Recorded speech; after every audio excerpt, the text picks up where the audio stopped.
The performances of the songs and set pieces for the songs are just as big and magical as in the first one, with impeccable singing. A lot of the more dialogue-heavy scenes sadly have a very dull look to them, which is very weird considering all the colors, but they look faded in a lot of the scenes, and almost look like a cheaper TV show instead of a big Hollywood movie. The best parts are of course every single second Jeff Goldblum is on screen, but also every time Cynthia and Ariana share the screen, cause Glinda and Elphaba's characters' interactions are just as good, fun and heartfelt as in the first one. The rest of this review could be seen as a mild spoiler, but if you've seen Wizard of Oz, or of course the stage musical, the rest of this video isn't a spoiler at all. I won't go into detailed plot points or the ending.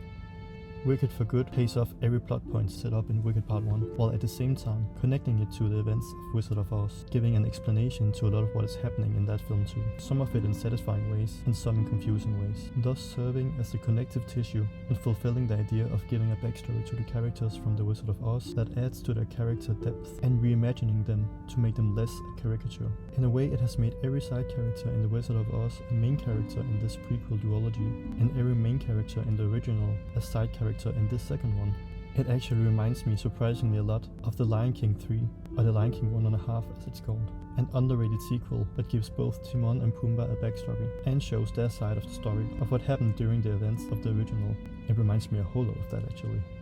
But for Wicked for Good, that sets it in an unfortunate situation, being both a sequel to Wicked and a sort of prequel, but also happening concurrently with The Wizard of Oz. That makes it of course necessary to have seen Wicked, but also necessary to have seen The Wizard of Oz, in a way. But also seeing The Wizard of Oz is kind of a spoiler for where the characters end up, and not everything in The Wizard of Oz matches up with Wicked, so this one in no way works as a standalone movie, and also doesn't work as a standalone duology with both Wicked films, even though Wicked Part 1 could be seen without having knowledge of Wizard of Oz, but I can imagine the stage musical had the same issue. Thinking back to the beginning of Wicked being the ending of Wizard of Oz, I think the intended way is to watch Wizard of Oz and then Wicked Part 1 and 2. And then you can go watch Return to Oz for an amazing and horrifying sequel that's also very different. Overall, Wicked has done a good job of giving every side character a background story, which changes the characters a lot, and then this one connects them and gives a good explanation for why all the characters are acting the way they're acting in The Wizard of Oz, even though everything doesn't exactly add up, and it all making sense when taking into consideration the whole plot point with the wizard in the original.